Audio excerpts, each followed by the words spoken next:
கர்த்தருடைய நாமத்தினாலே வருகிற ராஜா ஸ்தோத்திரிக்கப்பட்டவர். பரலோகத்திலே சமாதானமும் உன்னதத்திலே மகிமையும் உண்டாவதாக. அன்பின் ஆண்டவரே, நீர் பவனியாய் சென்ற நாளை நாங்கள் மீண்டும் ஒரு ருசியாய் நினைவு கூறவும், இந்த நாளிலே எங்களை மீட்டெடுத்த ஆண்டவருடைய அந்த உன்னதமான பவனியை நாங்களும் நினைவு கூறுதலின் அடையாளமாக மேற்கொண்டு, நீ சமாதானத்தின் தேவன் என்பதும் பூரணமான வாழ்வு உம்முடைய கரத்திலிருந்து வருகிறது என்பதும், நீர் உன்னதத்திலும் இம்மையிலும் புகழப்படத்தக்கவர் என்பதும் எங்கள் ஸ்தோத்திரங்களின் வழியாக நாங்கள் வெளிப்படுத்துவதற்கு நீ தந்த இந்த நாளுக்காக நாங்கள் நன்றி சொல்கிறோம். ஒரு நாளில் மட்டுமல்ல, எங்கள் வாழ்நாளெல்லாம் நாங்கள் உமக்கு துதி உண்டாக எங்கள் வாழ்வை அமைத்துக்கொள்ள இந்த நாளும் எங்களுக்கு ஒரு கிருபை நாளாக அமைய ஆண்டவன் நீர் அருள் தாரும். இந்த நாளின் ஆராதனை உமக்கு மகிமையாக இருக்க எங்கள் ஒவ்வொருவரையும் ஆண்டவன் நீர் ஆட்கொள்ள வேண்டுமாயும் எங்களை நீர் கிரியை செய்ய வேண்டுமாயும் நாங்கள் ஜெபிக்கின்றோம். இந்த ஆராதனை வழியாக நாங்கள் உமோடு கூட இருக்கிற உறவிலை உறுதிப்பட நிலைத்திருப்பதற்கும் தொடர்வதற்கும் நீர் அருள் தர நாங்கள் வேண்டி நிற்கிறோம். கிறிஸ்துவின் வழியாக ஜெபிக்கிறோம் நல்ல பிதாவே, ஆமேன். கடவுளுக்கு மகிமை உண்டாகும். நம்முடைய ஆராதனை காரமாகவும் நாம் யாவரும் இணைந்து நின்று பாமாலை 92வது பாமாலை ஓசன்னா பால பாடும் என்ற பாடலை நாம் இணைந்து பாடுவோம். Oh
நின்றவண்ணமாகவே நாம் திரியேக கடவுளை போற்றுவோம். சேனைகளின் கடவுளாகிய கர்த்தரே, நீர் பரிசுத்தர் பரிசுத்தர் பரிசுத்தர். வானமும் பூமியும் உமது மகிமையால் நிறைந்திருக்கின்றன. உன்னதத்திலே ஓசன்னா. கர்த்தரின் நாமத்தினாலே வந்தவரும் வருகிறவருமானவர் ஸ்தோத்திரிக்கப்பட்டவர். உன்னதத்திலே ஓசன்னா. கடவுளே நீர் பரிசுத்தர், கடவுளே நீர் பரிசுத்தர். சர்வ வல்லவரே நீர் பரிசுத்தர், சர்வ வல்லவரே நீர் பரிசுத்தர். சாவாமை உடையவரே நீர் பரிசுத்தர், சாவாமை உடையவரே நீர் பரிசுத்தர். ஆண்டவரே, எங்களுக்காக சிலுவையில் அறையுண்ட எங்கள் மீட்பரே, எங்கள் மேல் கிருபையாயிரும். ஆண்டவரே, எங்களுக்காக சிலுவையில் அறையுண்ட எங்கள் மீட்பரே, எங்கள் மேல் கிருபையாயிரும். பரிசுத்த ஆவியாகிய ஆண்டவரே, எங்கள் மேல் கிருபையாயிரும். பரிசுத்த ஆவியாகிய ஆண்டவரே, எங்கள் மேல் கிருபையாயிரும். ஆண்டவரே, எங்கள் ஜெபங்களையும் ஆராதனையும் ஏற்றுக்கொண்டு எங்கள் மேல் கிருபையாயிரும். ஆண்டவரே, எங்கள் மேல் மனதுருகி எங்கள் மேல் கிருபையாயிரும். பிரியமானவர்களே, நமக்கு பாவமில்லை என்போமானால் நம்மை நாமே வஞ்சிக்கிறவளாவோம். நமக்குள் உண்மை இல்லை. நமது பாவங்களை அறிக்கையிட்டால் பாவங்களை நமக்கு மன்னித்து எவ்வித அநீதமும் நீங்க நம்மை சுத்திகரிப்பதற்கு அவர் நம்பத்தக்கவரும் நீதியும் உள்ளவர். நான் எழுந்து என் தகப்படத்திற்கு போய், தகப்பனே, பரத்துக்கு விரோதமாக உமது பார்வையிலும் பாவம் செய்தேன். இனி உடைய மகன் என்று சொல்லப்படுவதற்கு நான் பாத்திரம் நல்லன். உம்முடைய கூலிக்காரல் ஒருவனாக என்னை வைத்துக்கொள்ளும் என்பேன். கடவுள் ராஜ்யம் சமீபித்திருக்கிறது. மனம் திரும்பி சுவிசேஷத்தில் நம்பிக்கை வையுங்கள்.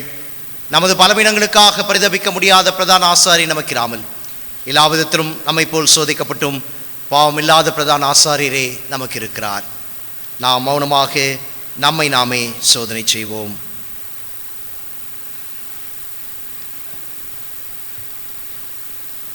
பாவ அறிக்கைக்கு உதவியாக 155வது கீர்த்தனை, பாவியாகவே வாரேன் பாவம் போக்கும் பலியாம் என் இயேசுவே என்ற பாடலை நாம் உள்ளத்திலே உணர்ந்து இணைந்து பாடுவோம்.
சர்வ வல்லமுள்ள கடவுளத்தில் நாம் நமது பாவங்களை மனத்தாழ்மையோடு கூட அறிக்கை செய்வோம்.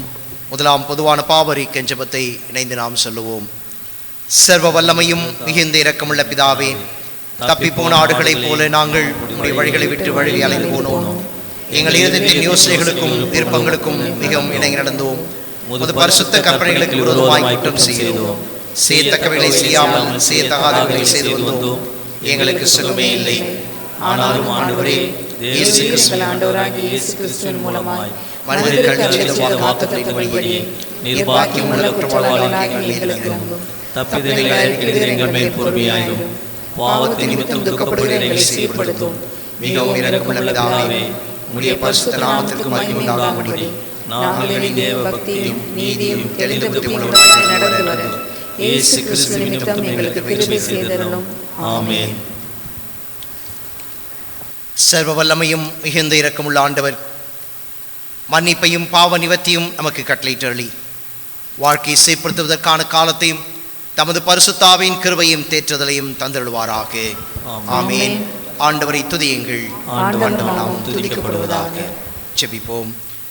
என்றும் நிலைத்திருக்கும் எல்லாம் வல்ல கடவுளே, இயேசு எம்பெருமானின் சிறந்த தாழ்மையின் முன்மாதிரியை மனிதர் அனைவரும் பின்பற்ற அவர்கள் மீது நீர் கொண்ட உருக்கமான அன்பால் முது திருமைந்தனும் எங்கள் மீட்பெருமான அவரை எம் உடலெடுத்து சிலுவையில் உயிர்த்துறக்க அனுப்ப நீர் சித்தம் கொண்டீர். அடியாராக்கிய நாங்கள் அவருடைய பொறுமையின் முன்மாதிரி பின்பற்றவும் அவருடைய உயிர்த்ததில் பங்கு பெறவும் அருள் புரியும். எங்கள் ஆண்டவர் இயேசு கிறிஸ்துவின் மூலமாய் உமது அடிபணிந்து வேண்டுகிறோம் பிதாவே. ஆமென். வேத பாடங்கள் வாசி கேட்போம்.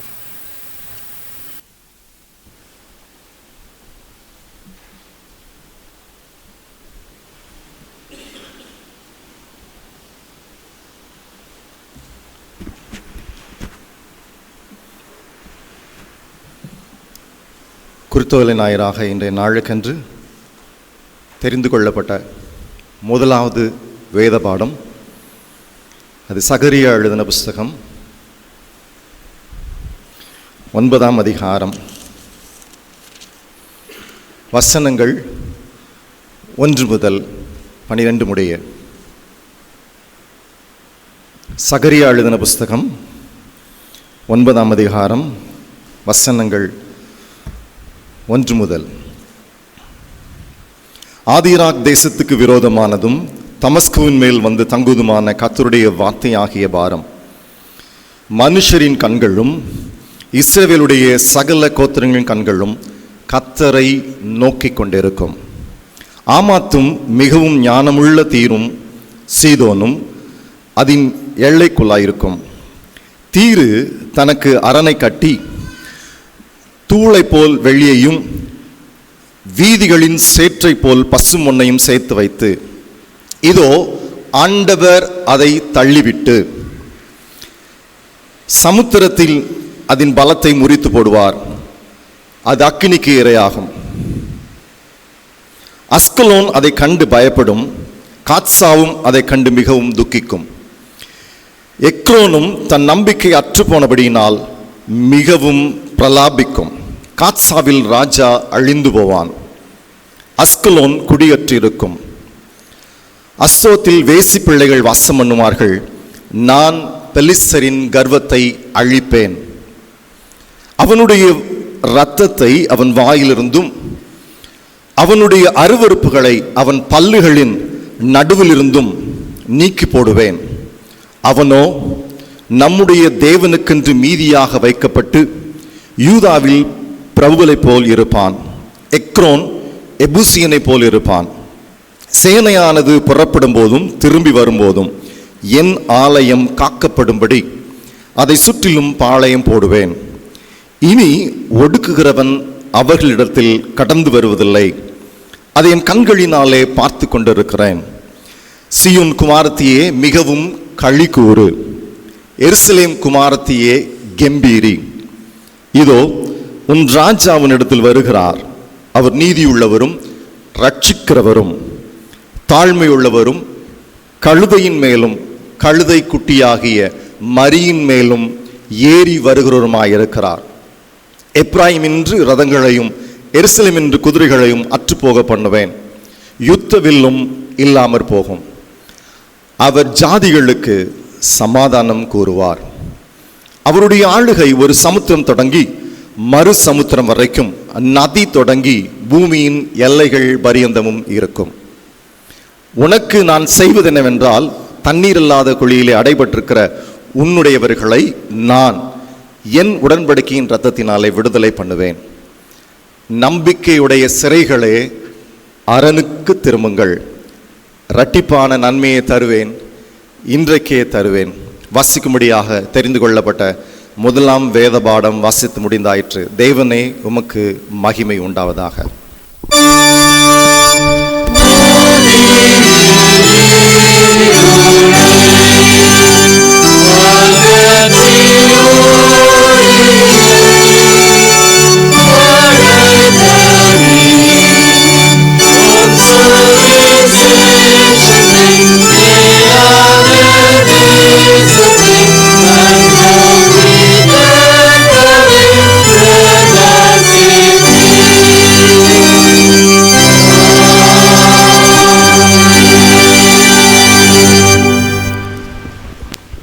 இன்றைய நாளுக்கான தெரிந்து கொள்ளப்பட்ட இரண்டாம் வேத பாடம் அப்போஸ்தலனாகிய பவுல் தீமோத்தேயுக்கு எழுதின முதலாம் நிருபம் 4ஆம் அதிகாரம் 6 முதல் 16.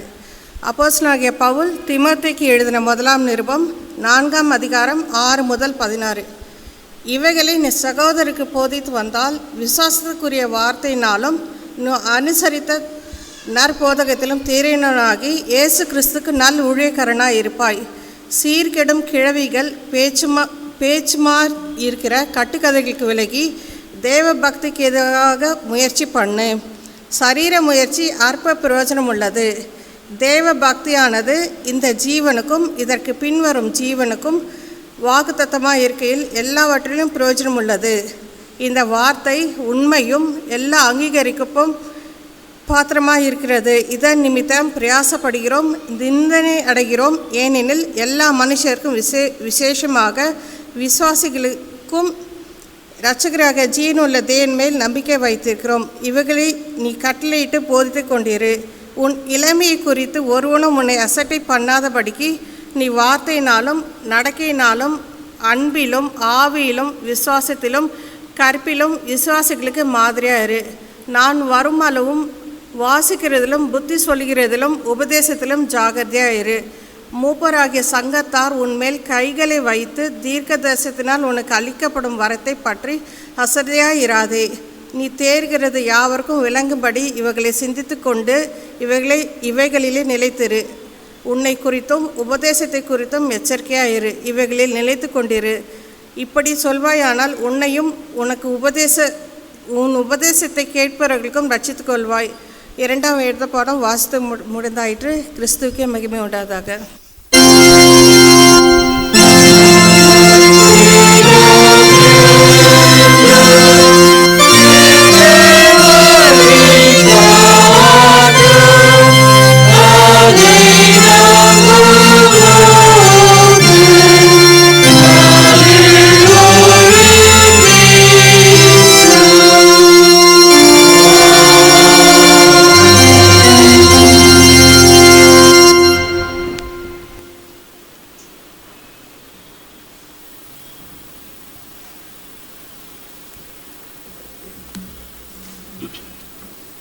இன்றைய நாளைக்கு மாறி மாறி வாசிக்க கொடுக்கப்பட்ட சங்கீதம் 118 வசனங்கள் 19 முதல் 29 வரை.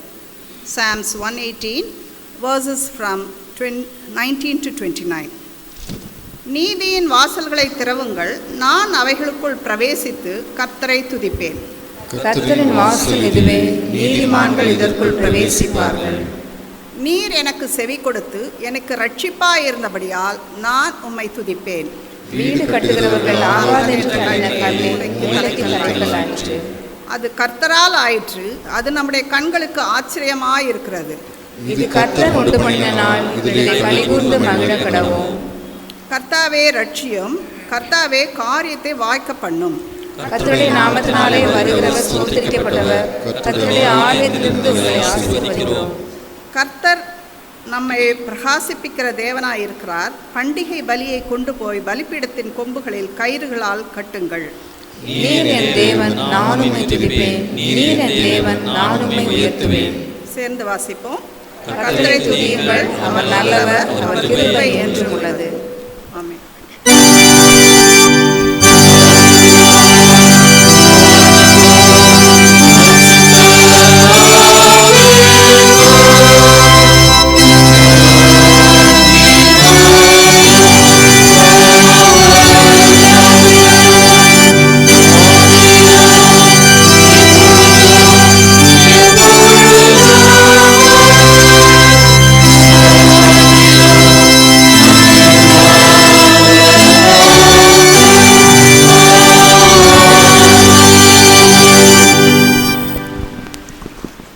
வாசிக்கும்படியாக தெரிந்து கொள்ளப்பட்ட சுவிசேஷ பகுதி லூக்கா எழுதிய சுவிசேஷம் 19ஆம் அதிகாரம் வசனங்கள் 29 தொடங்கி லூக்கா 19 29வது வசனம் தொடங்கி 40வது வசனம் முடிய. அவர் ஒலிவேமலை எனப்பட்ட மலையில் அருகான பெத்பகே பெத்தானியா என்னும் ஊர்களுக்கு சமீபித்த போது தம்முடைய சீஷரில் 2 பேரை நோக்கி, உங்களுக்கு எதிரே இருக்கிற கிராமத்துக்கு போங்கள். அதிலே பிரவேசிக்கும்போது மனுஷர் ஒருவனும் ஒரு காலும் ஏறிராத கழுதைக்குட்டியை கட்டியிருக்க காண்பீர்கள். அதை அவிழ்த்து கொண்டு வாருங்கள். அதை ஏன் அழிக்கிறீர்கள் என்று யாராவது உங்களிடத்தில் கேட்டால் அது ஆண்டவருக்கு வேண்டும் என்று சொல்லுங்கள் என்றார். அனுப்பப்பட்டவர்கள் போய் தங்களுக்கு அவர் சொன்னபடியே கண்டார்கள்.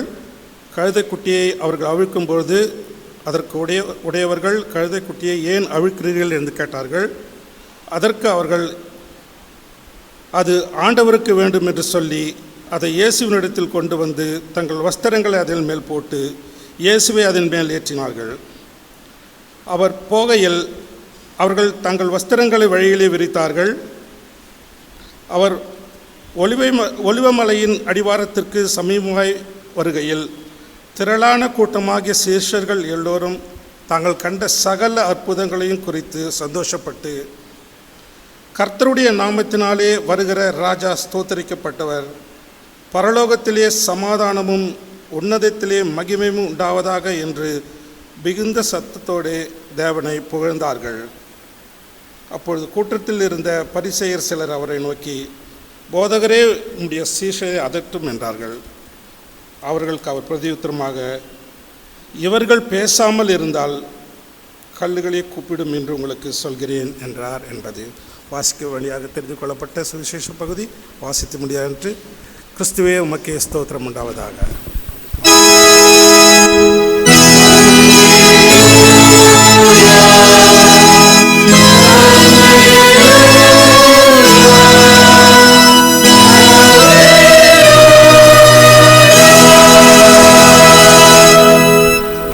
திருச்சபைக்கான அறிவிப்புகள் அறிவிக்கப்படும்.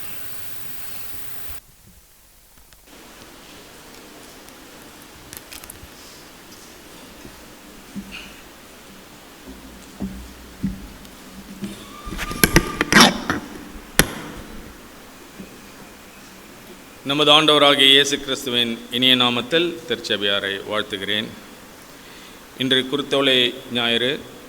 இந்த குருத்தோலை ஞாயிறு பவனியில் பங்கு கொண்ட திருச்சபையார் அனைவருக்கும் பாராட்டுகளையும் நன்றிகளையும் தெரிவித்துக் கொள்கிறேன். இன்று ஆலய அலங்கரிப்பு செய்த வாலிபர் ஐக்கிய சங்கத்தினருக்கும் அதன் பொறுப்பாளர் திவன் பிரின்ஸ் அவர்களுக்கும் திருச்சபையின் சார்பாக நன்றிகளை தெரிவித்துக் கொள்கிறேன். இன்று ஆராதனை முடிந்தவுடன் பிளட் டொனேஷன் கேம்ப் நடைபெறும். காலை 10:30 மணி முதல் மாலை 3 மணி வரை நடைபெறும். அதில் பங்கு கொள்ளும்படி கேட்டுக்கொள்கிறேன். உங்களுக்கு தெரிந்த நபர்கள் யாரால் இருந்தாலும் அவர்களை நீங்கள் அழைத்து வரலாம். இதில் நம்மளுடைய சபையின் வாழ்வு பிள்ளைகள் பொறுப்பெடுத்து நடத்துவார்கள். இன்று மாலை 6 மணிக்கு கேயப்பட்ட கிராம ஊழியம் நடைபெறும். அதன் பொறுப்பாளர்கள் ஆண்கள் ஐக்கிய சங்கம். நாளை திங்கட்கிழமையுடன் 40 நாட்கள் டெய்லி டிவோஷன் முடிவுபடுகிறது.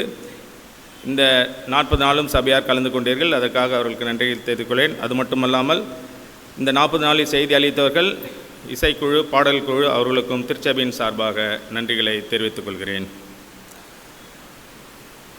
வருகின்ற செவ்வாய் புதன் 15, 16 தேதிகளில் புனித வார சிறப்பு கூட்டம் ஒழுங்கு செய்யப்பட்டுள்ளது.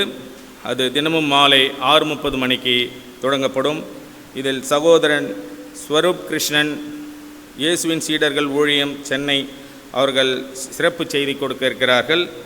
சபையார் இதில் பங்கு கொண்டு ஆசீர்வாதம் பெற அழைக்கப்படுகிறீர்கள். 17ஆம் தேதி வியாழக்கிழமை வியாகுல வியாழன் மாலை 6:30 மணிக்கு திருவிருந்து ஆராதனை நடைபெறும். 18ஆம் தேதி குட் ஃப்ரைடே புனித வெள்ளி காலை 11 மணிக்கு மும்மணி தியானம் ஆராதனை நடைபெறும். அன்று சபையார் சுய வெறுப்பு உரை காணிக்கை கவர்களை படைக்கும்படி கேட்டுக்கொள்கிறேன். இதில் சபையாருக்கு மோர், வாட்டர் பாட்டில் மற்றும் ஜூஸ் வழங்கப்படும். 19ஆம் தேதி சனி மாலை 7 மணிக்கு ஆலய அலங்கரிப்புக்கு பூக்களை கொடுக்க விரும்புகிறவர்கள் மாலை 6 மணிக்குள் சபையில் வந்து கொடுக்கும்படி கேட்டுக்கொள்கிறேன். அன்று ஈஸ்டருக்கு ஆலய அலங்கரிப்புக்கு சபையின் வாலிப பிள்ளைகள் பொறுப்பெடுத்து நடத்துவார்கள். 20ஆம் தேதி அன்று ஞாயிறு உயிர்த்தெழுந்த திருநாள் திருவிருந்து வழிபாடு காலை 5 மணிக்கு தொடங்கப்படும். 2வது திருநாள் திருவிருந்து வழிபாடு காலை 9 மணிக்கு நடைபெறும். இவ்விரு வழிபாடுகளுக்கு பின் சபையாருக்கு டீ, காஃபி மற்றும் பிஸ்கெட்டுகள் வழங்கப்படும். நமது ஆலய வளாகத்தில் விளைந்த தேங்காய்கள் ஏலத்திற்கு இருக்கிறது என்பதை தெரிவித்துக் கொள்கிறேன். ஆலய ஆராதனைக்கு பிறகு விமென்ஸ் ஃபெல்லோஷிப் மூலம் சேல்ஸுக்காக சிக்கன் கட்லெட், வடை மற்றும் காஃபி ஒழுங்கு செய்யப்பட்டுள்ளது. கடந்த வார காணிக்கை விவரம் 6ஆம் தேதி முதல் 12ஆம் தேதி வரை சேகரிக்கப்பட்ட காணிக்கை விவரம். Monthly subscription 92,305, English service collection 4,690, Tamil service collection 11,448, Friday service 3,147, building fund 83,330, special thank offering 13,000, birthday offering 5,600, auction 5,000, Sunday school service 2,320, new project 5,000, for baptism tank 1,30,000, men fellowship 5,610, women's fellowship 9,840, youth fellowship 5,115, poor fund 17,930, grand total 3,94,335.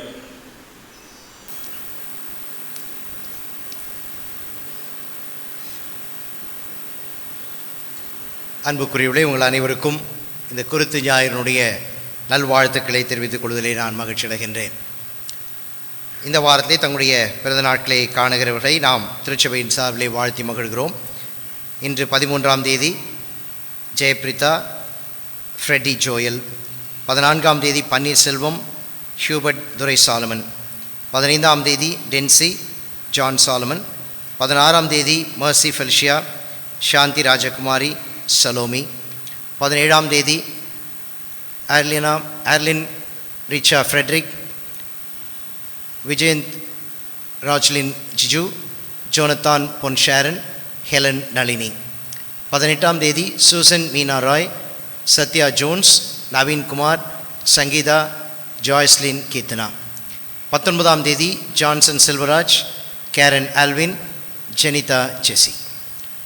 பிறந்தநாளை கண்டு மகிழ்கிற அனைவரையும் வாழ்த்தி மகிழ்கிறோம். கடவுளுடைய தொடர் கிருபையும் வருடத்திலும் ஆசீர்வாதம் உங்களோடு கூட இருப்பதாக. அவ்வளமாகவே இந்த வாரத்திலே தங்களுடைய திருமண நாளை கண்டு மகிழ்ந்து கடவுளுக்கு நன்றி சொல்லுகிற தம்பதியினரையும் வாழ்த்துகிறோம். 14ஆம் தேதி திருமதி திரு ஃபெலிக்ஸ் பி, திருமதி திரு விவின் ஃப்ரெட்ரிக். 16ஆம் தேதி திருமதி திரு டி ஜோசப் ராஜேந்திரன். இந்த தம்பதியரும் குடும்ப வாழ்விலே மற்றும் ஒரு ஆண்டை இணைந்து மகிழ்ந்து கொண்டாடுகிற இவர்களையும் திருச்சபையின் சார்பிலே வாழ்த்தி மகிழ்கிறோம். செபிப்போம். அன்பின் ஆண்டவரே, புது நன்மைகளையும் புதிய கிருபைகளையும் ஒவ்வொரு நாளும் எங்களுக்கு தருகிறவர். எங்கள் வாழ்விலே புதிய வயதாண்டையும் தந்து எங்களை ஆசீர்வதிக்கிறவராயும், எங்கள் குடும்பங்களிலே புதிய ஆண்டை நாங்கள் இணைந்து மகிழ்ந்து கொண்டாடுவதற்கு அருள் தருகிற ஆண்டவராக இருக்கின்றேன். இந்த வாரத்திலும் அத்தகைய ஆசீர்வாதங்களை பெற்றுக்கொள்கிற எங்களுடைய அருமையான சகோதர சகோதரிகளையும் எங்கள் பிள்ளைகளையும் உம்முடைய கரங்களிலே கொடுத்து நாங்கள் வாழ்த்தி மகிழ்கிறோம். அவளோடு கூட இணைந்து நாங்கள் உமக்கு நன்றி சொல்கிறோம். ஒவ்வொருடைய வாழ்விலும் ஆண்டவர் பாராட்டின எல்லா நன்மைகளுக்கும் அவருடைய தேவைகளிலே பங்கேற்ற ஆண்டவராயும், அவருடைய வேண்டுதல்களுக்கு செவி கொடுத்து அவற்றை நிறைவு செய்த ஆண்டவராயும் நீர் கடந்த நாட்களிலே இருந்த வண்ணமாகவே இந்த புதிய ஆண்டிலும் நீர் அவளோடு கூட தொடர்ந்து பயணிக்கிறவராக இருக்க நீர் அருள் தாரும். உம்மை உறுதியாய் பற்றி கொள்ளக்கூடிய மனதை, உள்ளத்தை ஆண்டவரே அவருடைய வழியை நீர் அவளுக்காக அமைத்து கொடுத்து அதன் வழியாய் நீர் அவளுக்காக நியமித்திருக்கிற, திட்டம் பண்ணி வைத்திருக்கிற, அவளுக்கு முன்பாக நீர் அவளுக்கு கொடுக்கின்ற எல்லாவற்றையும் சுதந்திரித்துக் கொள்ளக்கூடிய ஆசீர்வாதத்தை அவள் தங்களுக்கு உரிமையாக்கிக் கொள்ள நீ உதவி செய்யும். எங்களுடைய வாழ்த்துக்கள் உம்முடைய திருப்பெயரில் இருப்பதினாலே எல்லாவற்றையும் அவருடைய வாழ்விலே நிறைவுபடுத்தி தாரும். கிறிஸ்துவின் வழியாக ஜெபிக்கிறோம் நல்ல பிதாவே, ஆமீன். பாடக்குழுவினர் ஒரு சிறப்பு பாடலை பாடுவார்கள்.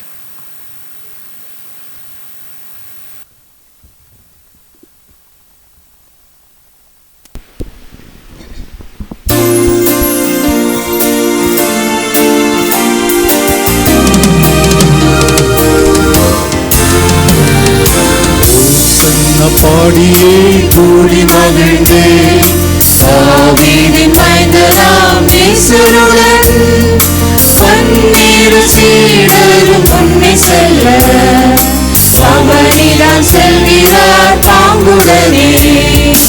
ஓசன்ன பாடியே கூடி மகிழ்ந்தே தாவீதின் மைந்தனாம் இயேசுவுடன் பன்னிரு சீடரும் முன்னே செல்ல அவனிடம் செல்கிறார் பாங்குடனே.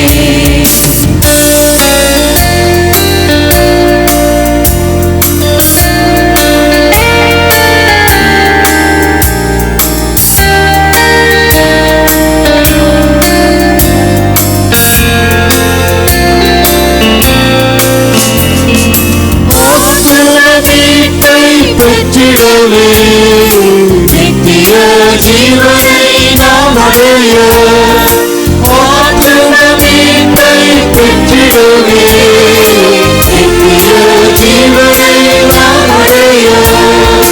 வல்லமை தேவனாம் யூதராஜன் மலை மீது வருகிறார் ராசி கூறியே. வல்லமை தேவனாம் யூதராஜன் மலை மீது வருகிறார் ராசி கூறியே. ஓசன்ன பாடியே கூடி மகிழ்ந்தே தாவீதின் மைந்தனாம் இயேசுவுடன் பன்னிரு சீடரும் முன்னே செல்ல அவனிடம் செல்கிறார் பாங்குடனே.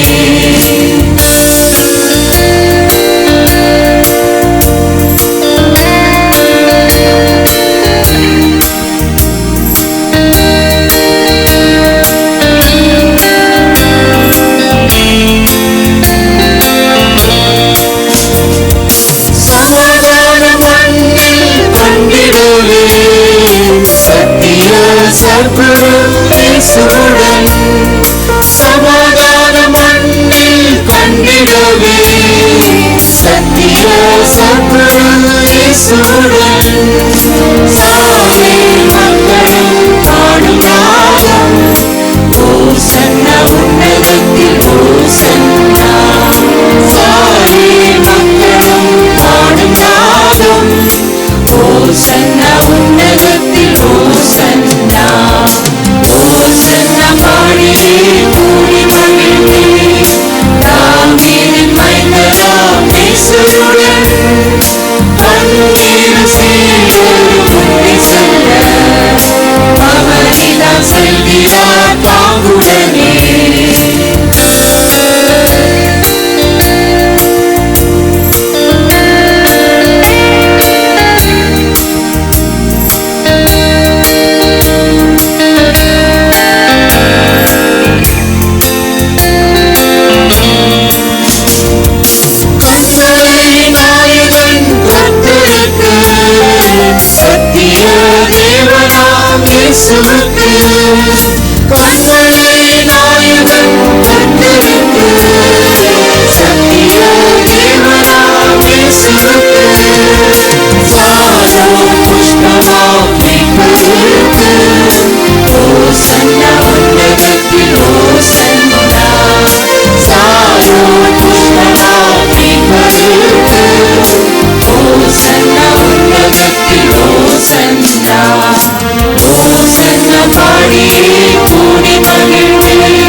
செல்ல பாடியே கூடி மகிழ்ந்தேன்.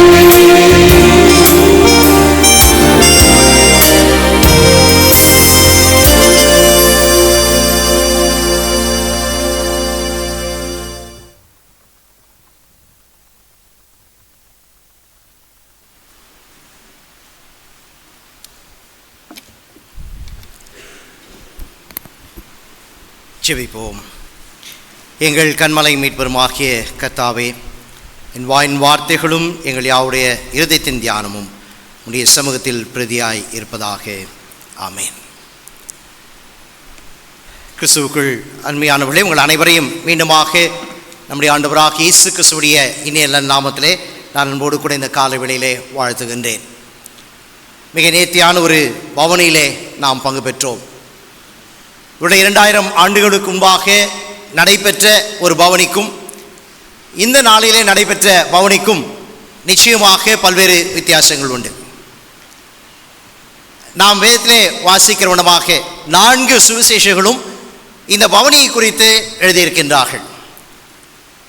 ஒவ்வொருவரும் வித்தியாசமான அல்லது கூடுதலான ஒரு செய்தியோடு கூட இந்த பவனி குறித்ததான செய்தியும் அது உள்ளடக்கி இருக்கின்ற ஆழமான உண்மைகளையும் நமக்கு வெளிப்படுத்தி அவர்கள் எழுதியிருக்கின்றார்கள். அந்த விதத்தில் பார்க்கின்ற பொழுது அவர்கள் முன்னடப்பாரும் பின்னடப்பாரும் உடனே முன்பாக தங்களுடைய உடைகளை ஆடைகளை விரித்து மரக்கிளைகளை தரித்து குருத்தோலைகளை பிடித்து கொண்டு என்று சொல்லி எழுதப்பட்டிருக்கின்றது. மட்டுமல்லாமல் ஓசன்னா உன்னதத்தில் இருக்கிற தேவனுக்கு மகிமை என்று சொல்லி அங்கே உன்னதத்திற்குரிய கடவுளை மகிமைப்படுத்துவதும், அதே வேளையிலே வருகிறவர் யார் என்பதை கூறி அறிவிக்கின்ற ஒரு நற்செய்தியாகும் அவர்களை பாடி அங்கே அந்த மகிழ்ச்சியோடு கூட ஆர்ப்பரித்தார்கள் என்ற ஒரு வார்த்தை அங்கே பயன்படுத்தப்படுகிறது. ஆக கடவுளை பாடுகின்ற துதிக்கின்ற ஒரு துதியானது அந்த பவனியில் இருந்தது. இப்போ நம்முடைய நாட்கள் எல்லாம் உருளை நம்முடைய சூழல்கள்லாம் மாறி மாறி வந்து இன்றைக்கு மிக எளிமையான ஒரு பவனியாக இந்த பவனி மாறிவிடுகின்றது. நமக்கு டெக்னாலஜி வளர வளர நாம் பாடலை ரெக்கார்ட் போட்டுட்டு நாம் பவனியாக வருகின்றோம்.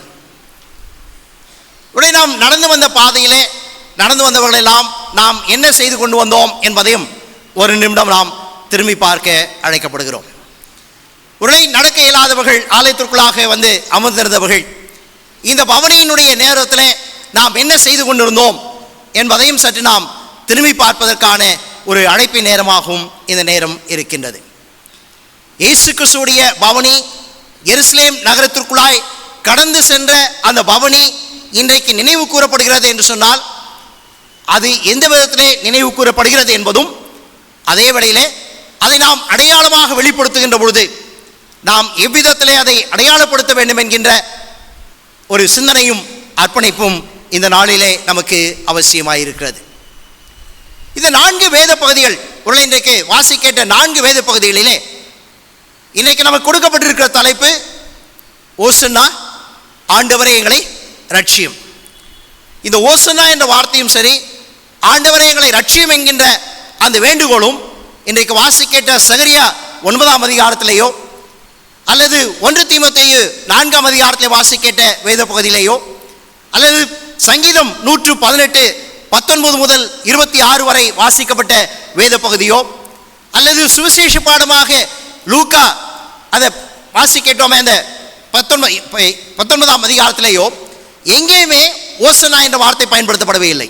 நீங்கள் ஒருவேளை 4 வேத பாடங்களையும் கவனித்து பார்ப்பீர்கள் என்று சொன்னால் எங்கேயும் ஓசன்னா என்ற வார்த்தை பயன்படுத்தப்படவில்லை. ஆண்டவரே எங்களை ரட்சியும் என்கின்ற கூக்குரலும் எழுப்பப்படவில்லை. ஆனால் 4 வேத பகுதிகளிலுமே ஒருவேளை கடவுளுடைய நிலை என்ன, கடவுள் எத்தகையவர் என்பதும் அவரை ஆர்ப்பரிக்கக்கூடிய மகிழ்ந்து கொண்டாடக்கூடிய ஒரு அழைப்பு என்பது அங்கே கொடுக்கப்பட்டிருக்கிறது என்பதை நம்மால் இந்த 4 வேத பகுதியிலிருந்து பார்க்க முடியும். ஆனால் மத்தேயு சுவிசேஷத்திலும் சரி, மார்க்கு சுவிசேஷத்திலும் அல்லது யோவான் எழுதுகின்ற சுவிசேஷத்திலும் சரி, மற்ற 3 சுவிசேஷங்களிலும் இந்த ஓசன்னா என்ற வார்த்தையும் சரி, அவளை கடவுளை துதிக்கின்ற பல்வேறு வார்த்தைகள் பயன்படுத்தப்பட்டு எழுதப்பட்டிருக்கிறதையும் நம்மாலே பார்க்க முடியும்.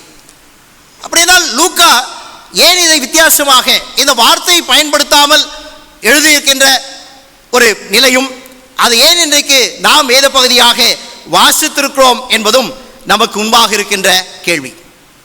இன்றைக்கு குருத்தோலை என்று அழைக்கின்றோம். 3 சுவிசேஷங்கள் குருத்தோலை பற்றி எழுதவில்லை. மரக்கிளைகளை தரித்து போட்டார்கள். அது என்ன மரம் நமக்கு தெரியாது. ஆனால் யோவான் நற்செய்தியில் எழுதுகின்ற பொழுதுதான் குருத்துகளை பிடித்துக்கொண்டு எதிர்கொண்டு போனார்கள். அவர் வருகிறார் என்று கேள்விப்பட்டு அவர் எதிர்கொண்டு போனார்கள் என்று சொல்லி அங்கே எழுதப்படுகின்றது. ஆக குருத்தோலைகளை பிடித்துக் கொள்கிறவர்கள் அதை பிடித்துக்கொண்டு வருகிற இயேசு கிறிஸ்துவுக்கு எதிர்கொண்டு போய் அவரை வரவேற்கின்றவராக, அவரை வாழ்த்துகின்றவராக, அவரை குறித்து ஒருவரை மகிமையாய் புகழ்ந்து பாடும்படியாக அவரோடு கூட இணைந்து கொள்கின்ற ஒரு கூட்டமாக அங்கே இருக்கின்றார்கள்.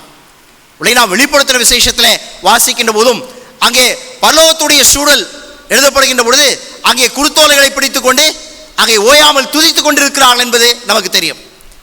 ஆக கடவுளை துதிக்கின்ற துதியின் சூழலிலே இந்த குருத்தோலை என்பது ஒரு அடையாளமாக பயன்படுத்தப்படுகிறது. கடவுளை மகிமைப்படுத்துகின்ற மகிமையின் சூழலிலே இது ஒரு அடையாளமாக பயன்படுத்தப்படுகிறது. சமாதானத்தின் அடையாளமாக, வெற்றியின் அடையாளமாக, ஒருவரை ஆர்ப்பரித்து கொண்டாடக்கூடிய கொண்டாட்டத்தின் அடையாளமாக தான் இந்த குருத்தோலையானது அங்கே பயன்படுத்தப்படுகிறது. ஆகையால் இன்றைக்கு நாம் சென்ற பவனியும் சரி, இன்றைக்கு நாம் கொண்டாடி கொண்டிருக்கின்ற இந்த குருத்தோலை ஞாயிறினுடைய கொண்டாட்டங்களும் சரி, இது கடவுளை ஆர்ப்பரித்து மகிழ்ந்து கொண்டாடுகின்ற ஒரு நிலையாக நமக்கு அருளப்பட்டிருக்கின்றது. சகரியா தீர்க்கதரிசியானவன் எழுதுகின்ற அந்த பகுதியிலே சகரியா என்பதற்கே யாவே ரிடீம்ஸ், அல்லது கடவுள் நம்மை ரிமெம்பர்ஸ், கடவுள் நம்மை நினைவு கூறுகின்றார் என்பதுதான் அதற்கு அர்த்தமாக இருக்கின்றது. இஸ்ரவேல் ஜனங்கள் அடிமைப்பட்டிருந்த காலகட்டங்களிலே தான் அவளுக்கென்று ஒரு விடுதலையின் நல்ல செய்தி, மீட்பினுடைய செய்தி தீர்க்கதரிசிகள் வழியாக வழங்கப்படுகின்ற பொழுது கடவுள் நம்மை நினைவு கூறுகிறார் என்கின்ற பெயரிடப்பட்டு அழைக்கப்படுகிற இந்த தீர்க்கதரிசியின் வழியாக கடவுள் சொல்கிற வார்த்தைகள் தான் 7ஆம் வசனத்திலே, நான் அவனுடைய அருவருப்புகளை அவன் பல்லுகளின் நடுவிலிருந்து நீக்கி போடுவேன், சேனையானது புறப்படும் போது திரும்பி வரும்போதும் என் ஆலயம் காக்கப்படும்படியாய் அதை சுற்றிலும் பாளையம் போடுவேன். சீயோன் குமாரத்தியே மிகவும் களிக்கூறு, எருசலேம் ராஜாத்தியே கெம்பீரி, இதோ உன் ராஜா உன்னிடத்தில் வருகிறார், அவர் நீதியுள்ளவரும் ரட்சிக்கிறவரும் தாழ்மையுள்ளவரும் கழுதையின் மேலும் கழுதை குட்டியாகிய மறையின் மேலும் ஏறி வருகிறவருமாய் இருக்கிறார். நம்பிக்கையுடைய சிறைகளை அரணுக்கு திரும்புங்கள், இரட்டிப்பான நன்மையை தருவேன், இன்றைக்கே தருவேன் என்று சொல்லி நம்பிக்கையின் வார்த்தைகளை, தான் செயல்பட போகிற செயல்களையும், அந்த செயல் எத்தகையதாய் இருக்க போகிறது என்பதையும் தீர்க்கதரிசியின் வழியாக அவர் உணர்த்துகிறவராய் இருக்கிறார்.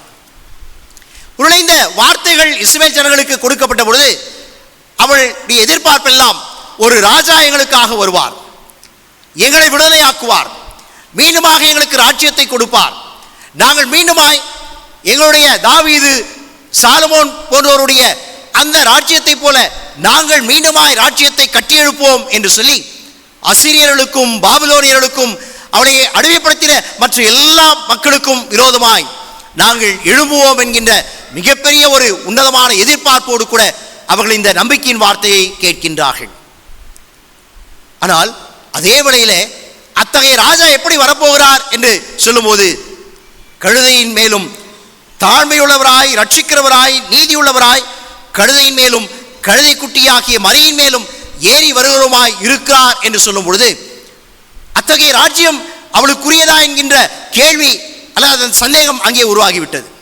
ஆனால் இஸ்ரவேல் ஜனங்களுக்கெல்லாம் ஒரு நம்பிக்கை, அது கழுதையாக இருந்தாலும் சரி குதிரையாக இருந்தாலும் சரி, எங்கள் ராஜா வரப்போகிறார், எங்களுக்கு விடுதலை உண்டு. அது மாத்திரமே அவருடைய எதிர்பார்ப்பாய் இருக்கக்கூடிய சூழல். அத்தகைய சூழல்தான் ஒரு வித்தியாசமான புதிய சூழல் என்பதை இயேசு கிறிஸ்துவான வழியாக முன்குறித்து சொல்லப்பட்டவருடைய வழியாக எங்களை ரட்சியம் என்கின்ற கூக்குரலை காட்டிலும் இந்த ஓசன்னா என்பதற்கு ஆண்டவரே எங்களுக்கு ரட்சியம் என்கின்ற பொருள் இருந்தாலும், அது சொல்லப்பட்ட சூழல் மத்தேயு இருந்தாலும் சரி, லூக்கா மார்க்கு அல்லது யோவான் நற்செய்தியிலே எழுதப்பட்டிருந்த வார்த்தைகளாக இருந்தாலும், அங்கே சொல்லப்படுகிற வார்த்தை தாவீதின் குமாரனுக்கு ஓசன்னா, கர்த்தரின் நாமத்தினாலே வருகிறவர் ஸ்தோத்திரிக்கப்பட்டவர், உன்னதத்திலே ஓசன்னா என்று சொல்லி ஆர்ப்பரித்தார்கள். அங்கே எங்குமே ஜெபிக்கிற வண்ணமாக, எங்களை ரட்சியம் என்று கூப்பிடுகிற வண்ணமாக அந்த வார்த்தை பயன்படுத்தப்படவில்லை. சங்கீத புத்தகத்தில் 118ஆம் சங்கீதத்தில் நாம் வாசிக்கின்ற போதும் கூட அங்கே ஒரு துதியின் சங்கீதத்தை போலவே அது இருக்கின்றது. கர்த்தருடைய நாமத்தினாலே வருகிறவர் ஸ்தோத்திரிக்கப்பட்டவர், கர்த்தருடைய ஆலயத்திலிருந்து உங்களை ஆசீர்வதிக்கிறோம் என்று சொல்லிதான் அவருடைய வருகிறவரை குறித்தும் சரி அவருடைய வாழ்த்துதலின் வார்த்தையாகவும் அந்த 118:26 குறிப்பிடப்பட்டிருக்கிறதை நாம் பார்க்கின்றோம். அப்படியானால் இந்த வார்த்தையை தவிர்ப்பதற்கோ அல்லது ஆர்ப்பரிப்பும் மகிழ்ச்சியும் கொண்டாட்டம் மட்டுமே இந்த லூக்கானுடைய எண்ணமாக ஏன் இருந்திருக்க வேண்டும் என்கின்ற கேள்வி எழும்புகின்ற பொழுது, நிச்சயமாக லூக்கா யாருக்கு இந்த நற்செய்தியை எழுதுகிறாரோ அந்த பின்னணி நமக்கு மிகப்பெரிய உண்மைகளை உணர்த்தக்கூடியவையாக இருக்கிறது.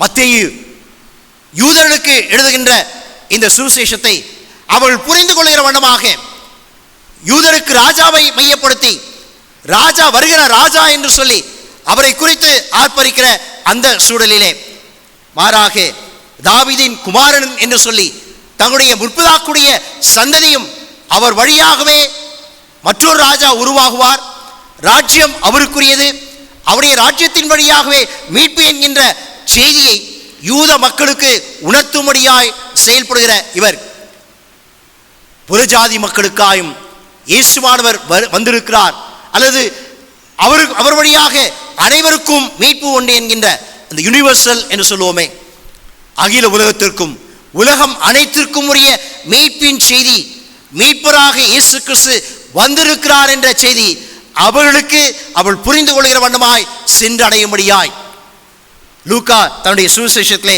எழுதுகின்ற பொழுது அவர் இதை இவ்வாறாக எழுதுகின்றார். கர்த்தருடைய நாமத்தினாலே வருகிற ராஜா ஸ்தோத்திரிக்கப்பட்டவர், பரலோகத்திலே சமாதானமும் உன்னதத்திலே மகிமையும் உண்டாவதாக என்று மிகுந்த சத்தத்தோடே தேவனை புகழ்ந்தார்கள். எல்லாருக்கும் உரியவராய் வருகிற ராஜா, தாவீதின் குமாரன், அவன் யூதருக்கு மட்டுமே ராஜாவாக இருக்க முடியும், புறஜாதிகளுக்கு ராஜாவாக இருக்கக்கூடியவர் ஒருவர் என்றால் அது பிதாவினாலே அனுப்பப்படுகிற ராஜாவாகிய, ஒருவேளை அவர் தாவீதின் கோத்திரத்திலே பிறந்தவராக இருந்தாலும் அவர் அனைவருக்கும் உரியவர் என்கின்ற ஒட்டுமொத்த சமூகத்திற்கும் ஒட்டுமொத்த உலகத்திற்கும் மீட்பராய் வருகிறவர், அவர் வழியாகவே மீட்பும் உண்டு, ரட்சிப்பும் உண்டு, வாழ்வும் உண்டு என்பதை ஒரு ஃபோக்கஸாக அல்லது அதை மிக நேர்த்தியாக அதை மையப்படுத்துகின்ற ஒரு செய்தியாகவே ராஜா என்று பொதுவாக குறிப்பிட்டாலும் அனைவருக்குரிய கர்த்தருடைய நாமத்தினாலே அவர் வருகிறவர் என்பதின் வழியாக அனைவருக்குரிய மீட்பை மிக தெளிவாக அங்கே உணர்த்துகின்றவராக அங்கே இருக்கின்றார். லூக்கா பொதுவாக இந்த புறஜாதி மக்களையும் உள்ளடக்கியவராக அவர் எழுதுகிறபடியினாலே அவருடைய வார்த்தைகள் எல்லாம் உன்னதத்திலே என்று சொல்கின்ற பொழுதும் சரி, பரலோகத்திலே என்கின்ற வார்த்தைகள் எல்லாம் மற்ற இடங்களிலே பயன்படுத்தப்படுகிற போது உன்னதத்திற்குரிய மகிமை மையமானதாகும். யார் புறஜாதியாராக இருந்தாலும் யூதராக இருந்தாலும் நம்முடைய நோக்கமெல்லாம் ஆண்டவரை மகிமைப்படுத்துவதும், ஏனென்றால் அவர் வழியாக மீட்பு வாழ்வு உண்டு என்பதை மையப்படுத்துகிறபடியினாலே தான் அத்தகைய ஒரு வார்த்தைகளை இங்கே இந்த லூக்கா சுவிசேஷகன் எழுதுகிறதை நாம் அங்கே பார்க்கின்றோம். அது மட்டுமல்லாமல் இந்த பகுதியுடைய பின்பாக வருகிற வசனங்களை இயேசுவானவர் 41-42 வசனத்தில் சொல்லும்போது, அவர் சமீபமாய் வந்தபொழுது நகரத்தாரை பார்த்து அதற்காக கண்ணீர் விட்டெழுது, உனக்கு கிடைத்த இந்த நாளிலாகிலும் உன் சமாதானத்துக்கு ஏற்றவைகளை நீ அறிந்திருந்தாயானால் நலமாயிருக்கும், இப்போதோ அவைகள் உன் கண்களுக்கு மறைவாயிருக்கிறது. உன்னை சந்திக்கும் காலத்தை நீ அறியாமல் போனபடியால் உன் சத்துருக்கள் உன்னை சூட மதில் போட்டு உன்னை வளைத்து கொண்டு எப்பக்கத்திலும் உன்னை நெருக்கி உன்னையும் உன்னில் உள்ள உன் பிள்ளைகளையும் தரையாக்கி போட்டு உன்னிடத்தில் ஒரு கல் மேல் ஒரு கல் இராதபடிக்கு செய்யும் நாட்கள் உனக்கு வரும் என்கின்ற எச்சரிப்பை இயேசு கிறிஸ்துவார் அளிக்கின்றாரே. யூதர் வழியாக மற்றவர்களுக்கும் இந்த எச்சரிப்பு கொடுக்கப்படும் போது அனைவரும் எச்சரிக்கை மிகுந்தவளாய் இந்த நாளிலாகிலும் இந்த சமாதானத்துக்குரியவளை சிந்தித்தால் நலமாயிருக்கும் என்று சொல்லி அவர் கண்ணீர் விட்டு அழுகின்ற ஆண்டவராக இருக்கிறார் என்பதை என்ற உண்மையை அங்கே லூக்கா ஆனவன் வெளிப்படுத்துகின்றான். மற்ற எல்லாரும் ஆர்ப்பரித்தார்கள், மகிழ்ந்தார்கள் என்று சொல்கின்ற பொழுது லூக்கா ஒருவர்தான். அவர் கண்ணீர் விட்டு அழுகிறவர், எச்சரிக்கின்ற கடவுளாயும் அந்த எச்சரிப்பின் வழியாக மீண்டுமாய் கடவுளத்தை திரும்பும்படியான ஒரு அழைப்பு கொடுக்கிறார் என்ற உண்மையும் அங்கே சொல்லப்படுகிறதை நாம் அங்கே பார்க்கின்றோம். சமாதானத்தின் வாழ்த்துக்கள் தான், வேண்டுதல் அல்ல. சமாதானம் இப்பொழுது இருக்கின்றது. It is available. அது நமக்காக ஆயத்தமாக இருக்கிறது. அதை தேடுவதும் பெற்றுக்கொள்வதுமே நம்முடைய பொறுப்பு என்கின்ற உண்மையை தான் லூக்கா அனைவருக்குமான நற்செய்தி அங்கே கொடுக்கிறவராய் இருக்கின்றார். இன்னும் எவ்வளவு காலம் ஆண்டவரே ரட்சியும், ஆண்டவரே ரட்சியும் என்று சொல்லி நாம் கூக்குரல போகின்றோம்? இருக்கிறதை நாம் பயன்படுத்திக் கொள்வோம். இருக்கிற சமாதானத்தை உரிமையாக்கிக் கொள்ளக்கூடிய உரிமையாளர்களாய் சிலுவையிலே தம்முடைய ஜீவனை கொடுத்ததன் வழியாக ஆண்டவர் ஆயத்தப்படுத்தி வைத்திருப்பதை நாம் சுதந்திரித்துக் கொள்ளப் போகிறோமா இல்லையா என்பது நம்முடைய கரத்திலே இருக்கின்றது. ஆண்டவர் மீட்பை கொடுத்து விட்டார். மீட்பை சுதந்திரித்துக் கொள்ள வேண்டியது நம்முடைய பொறுப்பு. இந்த நாளிலாகிலும் இந்த சமாதானத்துக்கு ஏதுவானவைகளை நீ சிந்தித்தாயானால் நலமாயிருக்கும் என்று சொல்லி அவர் அந்த நகரத்தை பார்த்து கண்ணீர் விட்ட அழுத ஆண்டவராக இங்கே லூக்கானவன் பதிவு செய்கிறதை நாம் பார்க்கின்றோம். இன்றைக்கு கடவுள் நமக்கு அழைக்கிற அழைப்பு, நாம் ஆழமாய் இந்த நிகழ்ச்சியை நினைவு கூறுகிறவர்களாய் அல்ல, இது நமக்கு உணர்த்துகின்ற ஆவிக்குரிய உண்மைகளை நாம் உணர்ந்து கொள்ளவும் ஏற்றுக்கொள்ளவும் உரிமையாக்கிக் கொள்ளவும் ஆண்டவர் நம்மை அழைக்கிறார் என்பதை நாம் உணர்ந்து கொள்ள அழைக்கப்படுகிறோம். இந்த அழைப்பிலே நமக்கு தேவையான முதன்மையான ஒன்று ஹியூமிலிட்டி அண்ட் சிம்பிளிசிட்டி. இது இயேசு கிறிஸ்துவானவர் தம்முடைய வாழ்க்கையிலே செய்து காட்டுகின்ற ஒரு அடையாளமாக தான் இது இருக்கின்றது. இயேசுவானுடைய வாழ்க்கையை நாம் பார்ப்போமானால் அவருடைய துவக்கம் முதல், அவருடைய பிறப்பு முதல், பிறப்புக்கு முன்பாக அவருடைய பிறப்பை முன்னறித்த அறிவித்த சூழலும் சரி, ஒரு கன்னியின் வயிற்றிலே பிறக்க வேண்டும், தலை சாய்க்க இடமில்லை, அல்லது பிறப்புக்கு கூட ஒரு உரிமை இல்லாத நிலையிலே ஆண்டவர் ஒரு கன்னியை தேர்ந்தெடுக்க வேண்டிய ஒரு சூழல், பிறக்கின்ற சூழலிலே கடினமான சூழல், அவருடைய பிறப்பின் உடனடியாக பயந்து ஓடி ஒளியக்கூடிய சூழல், அவருடைய வாழ்க்கை முழுமையாக நாம் அறிந்ததே. எங்கே போய் தங்கினாலும் ஒரு இடம் கிடையாது, யார் வீட்டில் போய் தங்கணும், உண வேண்டுமானால் யாருக்கையா போய் உணவு உண்ண வேண்டும், யாரையாவது சார்ந்து வாழ்கிற வாழ்க்கை தான் இயேசு கிறிஸ்துடைய வாழ்க்கையாக இருந்தது. அவருடைய சிலுவை கூட அவருக்காக செய்யப்பட்ட சிலுவை அல்ல, பரபாசா இயேசுவா ரெண்டு பேருக்கும் போட்டியாங்க. கடைசியாக பரபாஸ் சுமக்க வேண்டிய சுமை இயேசுவின் மேலே கொடுக்கப்பட்டது, அவருக்குரிய சிலுவையாய் இல்லை. அங்கே சுமந்து சென்ற பாதை கடினமான பாதை, அவருக்குரியது அல்ல. அவருடைய கல்லறை அவருக்குரியது அல்ல, யாரோ ஒருவன் காசு கொடுத்து வாங்கி அவருக்காக கல்லறை கொடுக்கின்றான். எல்லாமே அவருக்குரியதாக இல்லாமல், ஆனால் எல்லாவற்றையும் ஏற்றுக்கொண்டு, எல்லாவற்றையும் தாங்கிக் கொண்டு, எல்லாவற்றையும் சொந்தமாக்கி கொண்டு நம் அனைவரையும் மீட்டெடுத்து தமக்குரியவளாய் மாற்றும்படியாக அந்த தாழ்மையின் ரூபத்தை அவர் பிறப்பிலும் சிலுவையிலும் மட்டுமல்ல வாழ்நாள் முழுமையாக அவர் ஏற்றுக்கொண்டவராயும் செயல்படுத்தியவராகவும் இருந்தபடியினாலே தான் இந்த பவனியிலும் கூட யாருடைய கழுதையோ, அங்கே ஒருவரும் ஏறியிராத கழுதை அங்கே இருக்கிறது, போதை அதை அவிழ்த்து கொண்டு வாருங்கள், யாராவது கேட்டால் அது ஆண்டவருக்கு தேவை என்று சொல்லுங்கள், அதுதான் பதில். ஒருவேளை சீடர் அடி வாங்கியிருந்தால் அவங்க தான் அடி வாங்கியிருப்பாங்க, இயேசு கிறிஸ்து அடி வாங்கியிருக்க மாட்டார். ஆனால் அவர் சொன்ன காரியத்தை கீழ்ப்படிந்து சென்ற பொழுது அந்த காரியம் அங்கே நடைபெறுகின்றது. எல்லாவற்றையும் தாழ்மையாய் ஏற்றுக்கொண்டவர், மிக எளிமையாய் ஏற்றுக்கொண்டவர், ராஜா ராஜா என்று சொல்லக்கூடிய சூழலிலே எளிமையான ஒரு அடையாளமாக இருக்கக்கூடிய ஒரு செல்வந்தனோ ராஜாவோ பயணிக்கக்கூடிய குதிரை இல்லாமல் கழுதையின் மேல் அந்த தாழ்மையை ஏற்றுக்கொண்டவர் தான் அவருடைய மீட்பின் ஒரு பாதையை அமைத்துக் கொடுக்கும்படியாகும். இதன் வழியாக சமாதானம் உண்டு, வாழ்வு உண்டு என்பதை அங்கே உணர்த்தி செல்கிறவராயும் அங்கே இருக்கின்றார். தம்முடைய வாழ்நாளெல்லாம் அனுபவித்தவர் மட்டுமல்ல, அவர் அந்த கடைசி ராபோஜனுக்கு முன்பாக கால்களை கழுவுகின்ற சூழலிலும் கூட நான் எப்படி உங்களுக்கு இதை செய்தேனோ அப்படியே நீங்கள் செய்யுங்கள் என்கின்ற அந்த வார்த்தை செயல்படுத்தி காட்டியவராயும் அந்த தாழ்மையின் வழியாக அனைவரும் அவருக்குரியவளாக இருக்க வேண்டும் என்கின்ற அழைப்பையும் ஆண்டவர் தருகின்ற பொழுது அவருடைய முன்மாதிரி இன்றைக்கு நம்மாலே ஏற்றுக்கொள்ளப்பட வேண்டிய முன்மாதிரியாக இருக்கின்றது. எளிமையான தாழ்மையான அந்த வாழ்வை நாம் சுதந்திரித்துக் கொள்ளும் பொழுது அதை நம்மேல் ஒருவேளை திணிக்கப்படுமாயும் அந்த திணிப்பையும் ஏற்றுக்கொள்வதற்கு நாம் நம்மை அர்ப்பணிப்போம் என்று சொன்னால் கிறிஸ்துவுடைய மீட்பை, கிறிஸ்தவர்களின் அந்த சமாதானத்தை, அந்த தாழ்மையின் வழியாக வெளிப்படுத்தின முழுமையான வாழ்வை இந்த சமூகத்திற்கு நம்மாலும் கொடுக்க முடியும். நாம் மட்டும் பெற்றுக்கொள்கிறவர்களாய் அல்ல, பெற்று தருகிறவர்களாய் இருப்பதற்கு இயேசு கிறிஸ்துவுடைய முன்மாதிரியான வாழ்க்கையினுடைய அந்த தகவுகள் இன்றைக்கு நமக்குள்ளாகவும் இருக்க வேண்டியது அவசியமாயிருக்கிறது. ஒரு சாதாரண எளிய ஒரு கழுதை, அவருடைய குட்டி அவருக்கு தேவைப்பட்டது. இன்றைக்கு ஒருவேளை நாம் அந்த எளிமையானவர்களாக இருந்தாலும், இந்த சமூகத்தின் பார்வையிலே நாம் சாதாரணமானவர்களாக இருந்தாலும், நம்மை ஒருவேளை இது ஆண்டவருக்கு வேண்டும் என்று சொல்லி ஆண்டவர் விரும்புவாரானால், இது எனக்கு வேண்டும் என்று சொல்லி நம்மை பார்த்து ஒருவேளை இன்றைக்கு அழைப்பார் என்றால், அந்த அழைப்புக்கு செவி கொடுத்து நாம் நம்மை அர்ப்பணித்துக் கொள்வோமானால் நாமும் இன்றைக்கு அடையாளங்களாய் அறியப்படுவோம்.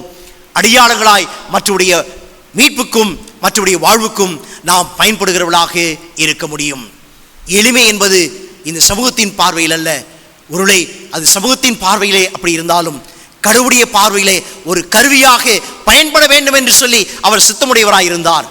அது வல்லமையான கருவியாக பயன்படுத்தப்பட முடியும். அக்கருவிகளாக இருக்கவே கடவுள் நம்மை அழைக்கின்றவராக இருக்கின்றார். நாம் எந்த விதத்திலே அறியப்படுகிறோம் என்பது மிக முக்கியமானதாக இருக்கின்றது. நாம் எத்தகையவர்களாய் அறியப்படுகிறோம் என்பதும் முக்கியமானதாய் இருக்கின்றது. அவர் எருசலேமுக்குள்ளாக வருகின்ற பொழுது இவர் யார் என்கின்ற கேள்வி மத்தேயு நற்செய்தியிலே எழுதப்படுகின்றது. இவர் யார்? இஜனங்கள் கூடி ஆர்ப்பரிக்கின்றார்களே, இவளை புகழ்ந்து பாடுகிறாரே, யார் இவர் என்கின்ற கேள்வி. எருசலேம் யூதர்கள் நிறைந்த ஒரு பகுதி. உடைய பல்வேறு பகுதிகளிலிருந்து பஸ்காவை கொண்டாடும்படியாக நகரத்துக்குள்ளாக வந்திருப்பார்கள். அங்கிருக்கிறவர்களுக்கும் அத்தகைய நகரத்தாருக்கும் அல்லது நகரத்தில் கூடி வந்தவர்களுக்கும் இவர் யார் என்று தெரியவில்லை. இவர் யார் என்ற கேள்வி அங்கே எழும்புகிறது. ஆனால் அதே வழியிலே நாம் லூக்கா 20ஆம் அதிகாரத்திலே 37ஆம் வசனத்தை வாசிக்கும் போது, அவர் ஒலிவ மலையின் அடிவாரத்திற்கு சமீபமாய் வருகையில் திரளான கூட்டமாகிய சீஷர் எல்லாரும் தாங்கள் கண்ட சகல அற்புதங்களையும் குறித்து சந்தோஷப்பட்டு என்று சொல்லி அங்கே எழுதப்படுகின்றது. அவர் இத்தகையவராய் அறியப்பட்டிருக்கின்றார். யார் இவர் என்ற கேள்வி கேட்டவர்கள் யார்? அவரை அறிந்தவர்களோ சந்தோஷப்பட்டு, அவர் அடையாளங்களை குறித்து சந்தோஷப்பட்டு, அவருடைய அற்புதங்களை குறித்து சந்தோஷப்பட்டு அவரை குறித்து புகழ்ந்து பாடினார்கள். கர்த்தருடைய நாமத்தினாலே வருகிற ராஜா ஸ்தோத்திரிக்கப்பட்டவர், பரலோகத்திலே சமாதானமும் உன்னதத்திலே மகிமையும் உண்டாவதாக என்று சொல்லி ஆர்ப்பரிக்கின்றார்கள். இன்றைக்கு நாம் கடவுளை ஆர்ப்பரிக்கிற வேளையிலே அல்லது நம்முடைய ஆர்ப்பரிப்பை ஜனங்கள் கேட்கிற பொழுது இவர் யார் என்ற கேள்வி எழும்புகிறது என்றால், ஒருவேளை நம்மை குறித்து ஜனங்கள் எவ்விதத்திலே எண்ணுகின்றார்கள், நாம் யார் என்பதை குறித்து ஜனங்கள் எவ்வாறாக அறிந்திருக்கின்றார்கள். நாம் யார் என்பதை ஜனங்கள் அறிந்திருக்கும் பொழுதுதான் நாம் யாரை ஆராதிக்கின்றோம், நாம் யாரை ஆர்ப்பரிக்கின்றோம், நாம் யாரை கொண்டாடுகிறோம் என்பதை ஜனங்கள் புரிந்து கொள்ள முடியும். அவள் கண்ட அற்புதங்களை குறித்து மகிழ்ந்து ஆர்ப்பரிக்கிறவர்களாக இருப்போமானால் நம்மிலிருந்து உண்மையான மகிழ்ச்சி, உண்மையான ஆர்ப்பரிப்பு, உண்மையான கொண்டாட்டம் வெளிப்படும் என்று சொன்னால், அந்த உன்னதமான கடவுளை அறிந்து கொள்கிறவளாய் இத்தகையவரை என்று சொல்லி யார் என்ற கேள்விக்கு பதிலாக இத்தகையவரை என்கின்ற அந்த ஆச்சரியம் வெளிப்படக்கூடிய ஒன்றாக மாறும். இன்றைக்கு நாம் கடவுளை அறிய செய்வதற்கு நாம் யார் என்பதும் நாம் யாருக்குரியவர்கள் என்பதும் அறிய செய்கிறதின் வழியாக நாம் ஆராதிக்கிறவரை அறிய செய்யக்கூடியவர்களாக நாம் மாறுகின்றோம். ஆகவேதான் இந்த 39-40 வசனங்களை வாசிக்கும் பொழுது, அப்பொழுது கூட்டத்திலிருந்த பரிசேயர் சிலர் அவரை நோக்கி, போதகரே, உம்முடைய சீஷரை அதட்டும் என்றார்கள். நிறைய நேரத்தில் நாம் கூட அதட்டப்படுகின்றோம். அப்படி அதட்டப்படும் பொழுது நாம் மௌனம் சாதிக்கின்றோமா? நாம் அதட்டப்படுகின்ற பொழுது எதற்காக நாம் அதட்டப்படுகின்றோம்? இன்றைய சூழலை நாம் எடுத்துக்கொள்வோமானால் இதை செய்யக்கூடாது, அதை செய்யக்கூடாது, நாம் செய்வதற்குரிய வழி இன்றைக்கு நம்மேல் திணிக்கப்படக்கூடிய சூழல்கள் உண்டு.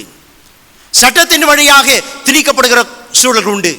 வேதாகமத்தை கொடுக்கக்கூடாது, நற்செய்தி பிரசுரத்தை கொடுக்கக்கூடாது, கூலி ஜெபிக்கக்கூடாது, கூலி ஆராதிக்கக்கூடாது, சத்தமாய் ஆராதிக்கக்கூடாது, அருகில் இருக்கவர்களுக்கு நாம் இடையூறு செய்யக்கூடாது. பல்வேறு விதமான எதிர்ப்புகளும் அடக்குமுறைகளும் இன்றைக்கு நம்மேல் வரக்கூடும். அன்றைக்கு யார் சொன்னாங்க? பரிசேயர்கள். இவளை அதட்டினார்கள். இவளை அமைதியாக இருக்க செய்யும் என்று சொல்லி அவள் மேல் ஒரு வன்முறை போல அங்கே திணிக்கப்படக்கூடிய சூழல்கள் இன்றைக்கு நமக்கு முன்பாகவும் இருக்கின்றது, திருச்சபைகளுக்கு முன்பாக இருக்கின்றது. திருச்சபைகள் என்று சொல்லி ஒட்டுமொத்தமான சூழல் இல்லை. நாம் தனிப்பட்ட குடும்பங்களின் மேலும் இத்தகைய வரலாம், அல்லது தனிப்பட்ட நபர்கள் மேலும் இத்தகைய திணிப்புகள் வரலாம். இவ்விதத்திலே நாம் இதை எதிர்கொள்ளப் போகின்றோம். இந்த காலகட்டத்திலே எத்தகைய பதிலை நாம் சொல்ல போகின்றோம்? இயேசு கிறிஸ்து சொல்லுகின்றார், இவர்கள் பேசாமல் இருந்தால் கல்லுகளை கூப்பிடும். இவர்கள் பேசாமல் இருந்தால் கல்லுகளை கூப்பிடும். இன்றைக்கு கல்லுகள் கூப்பிட நாம் அனுமதிக்க போகிறோமா, அல்லது நாமே பேச போகிறோமா? நம்மிலிருந்து வார்த்தைகள் வெளிப்பட போகிறதா? நம்மிலிருந்து சாட்சிகள் வெளிப்பட போகிறதா? நம்மிலிருந்து செயல்கள் வெளிப்பட போகிறதா? அல்லது இயேசு கிறிஸ்துவானவர் அவர் வல்லமையுள்ளவர், அவர் அற்புதங்களை செய்கிறவர், கல்லுகளை அவர் அப்பமாகட்டும், கல்லுகளை பேச சொல்லட்டும் என்று சொல்லி அற்புதங்களுக்காக காத்திருக்கிற ஜனக்கூட்டமாய் நாம் இருக்க போகிறோமா? பவனி என்பது வருடத்திற்கு ஒரு முறை செல்கிற பவனியாய் இருக்க போகிறதா? அல்லது நாம் வாழ்நாளெல்லாம், நம்முடைய வாழ்விலெல்லாம் அவரை வெளிப்படுத்துகின்ற, கொண்டாடுகின்ற, ஆர்ப்பரிக்கின்ற ஜனக்கூட்டமாய் இன்றைக்கு நாம் இருக்க போகிறோமா என்கின்ற கேள்விதான் நமக்கு முன்பாக இருக்கின்றது.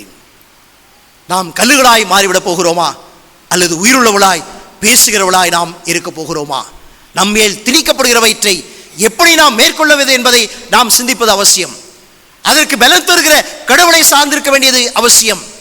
அப்படியானால் அவருக்குரிய வழியை, அவர் காட்டி சென்ற வழியை, அவருக்குரிய வாழ்வின் தகவல்களை நம்மேல் நாம் ஏற்றுக்கொள்ளும் பொழுது நாம் கல்லுகளுக்காய் காத்திருக்க வேண்டியதல்ல, நாமே கூக்குரலுகிறவர்களாய், நாமே ஆர்ப்பரிக்கிறவர்களாய், நாமே நிச்சயமாய் அவரை கொண்டாடுகிற மக்களாக இருக்க முடியும் என்பதை நாம் உணர அழைக்கப்படுகிறவர்களாய் இருக்கின்றோம். யார் இவர், யார் இவர் என்ற கேள்விக்கு நம்முடைய ஆர்ப்பரிப்பின் வழியாய், நம்முடைய வாழ்க்கையின் வழியாக தொடர்ந்து நாம் பதில் சொல்லுகிறவர்களாயும் அவரை வெளிப்படுத்துகிறவர்களாக இருக்க கடவுள் அழைக்கிறவராயிருக்கிறார். அதற்கு கீழ்ப்படிதல் அவசியமாயிருக்கிறது. அதுதான் தீமோத்தேயுக்கு பவுல் அப்போஸ்தலன் எழுதுகிற கடிதத்திலே மிக நேர்த்தியாக அதை அவனுக்கு ஆலோசனையாக எழுதுகிறதை நாம் அங்கே பார்க்கின்றோம். அவன் எத்தகைய காரியங்களை, ஒருவேளை அவன் கல்லுகளாய் அல்ல செயல்படுகிறவனாய் இருக்க வேண்டும் என்பதற்குரிய வழியை தீமோத்தேயு அங்கே எழுதுகின்ற போது அந்த 6ஆம் வசனத்திலிருந்து மிக நேர்த்தியான தேவ வசனத்தினாலும் ஜெபத்தினாலும் பரிசுத்தமாக்கப்படும் என்று சொல்லிவிட்டு அவன் சொல்லும்போது, இவைகளை நீ சகோதரருக்கு போதித்து வந்தால் விசுவாசத்திற்குரிய வார்த்தைகளிலும் நீ அனுசரித்த நற்போதகத்திலும் தேறினவனாகி இயேசு கிறிஸ்துவுக்கு நல்ல ஊழியக்காரனாயிருப்பாய். சீர்கேடும் கிழவிகள் பேச்சுமாயிருக்கிற கட்டுக்கதைகளுக்கு விலகி தேவ பக்திக்கு ஏதுவாக முயற்சி பண்ணேன். சரீர முயற்சி அற்ப பிரயோஜனம் உள்ளது. தேவ பக்தியானது இந்த ஜீவனுக்கும் அதற்கு பின்வரும் ஜீவனுக்கும் வாக்குத்தத்தம் உள்ளது ஆகியால் எல்லாவற்றிலும் பிரயோஜனம் உள்ளது. இந்த வார்த்தை உண்மையும் எல்லா அங்கீகரிப்புக்கும் பாத்திரமாயிருக்கிறது. இது நிமித்தம் பிரயாசப்படுகிறோம், நிந்தையும் அடைகிறோம். ஏனெனில் எல்லா மனுஷனுக்கும் விசேஷமாக விசுவாசிகளுக்கும் இரட்சகராகிய ஜீவனுள்ள தேவன் மேல் நம்பிக்கை வைத்திருக்கிறோம். இவைகளை நீ கட்டளையிட்டு போதித்துக் கொண்டிரு. தீமோத்தேயு எதை பவுல் அப்போஸ்தலன் தன் வாழ்க்கையிலே அனுபவித்தாரோ, எதை செய்யும்படியாக இயேசு கிறிஸ்துவினாலே கட்டளை பெற்றாரோ, எதை செய்ய வேண்டும் என்று சொல்லி அப்போஸ்தலனாலே போதிக்கப்பட்டாரோ, ஆயத்தப்படுத்தப்பட்டாரோ, அதை செய்தவராயும் அவராலே பயிற்றுவிக்கப்படுகிற தீமோத்தேயுவுக்கு அறிவுறுத்துகிறவராயும் மற்றவனை பயிற்றுவிக்கின்ற திருப்பணியை செய்கின்ற தீமோத்தேயு அதை செய்து வரும்படியான கட்டளையாகவும் அங்கே கொடுக்கிறதை நாம் பார்க்கின்றோம். அப்படியே சொல்லும்போது சொல்றார், நீ உன் இளமையை குறித்து ஒருவனும் உன்னை அசட்டை பண்ணாதபடிக்கு நீ வார்த்தையிலும் நடக்கையிலும் அன்பிலும் ஆவியிலும் விசுவாசத்திலும் கற்பிலும் விசுவாசிகளுக்கு மாதிரியாயிரு. அடுத்த வருஷத்தில் ஜாக்கிரதையாயிரு என்று சொல்லுகின்றான். அசதியாயிராதே என்று சொல்லுகின்றார். நீ நிலைத்திரு, இவைகளையே சிந்தித்துக் கொண்டிரு.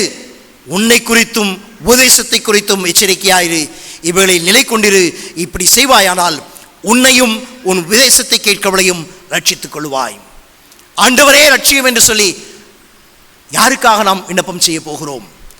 நாம் கடவுளுடைய மீட்பை அனுபவித்திருக்கிறோம், அனுபவித்துக் கொண்டிருக்கிறோம் என்பது உண்மையானால் நம்முடைய வார்த்தைகளின் வழியாக, செயலின் வழியாக மற்றவர்களை ரட்சிக்க வேண்டியது நம்முடைய பொறுப்பாக இருக்கிறது.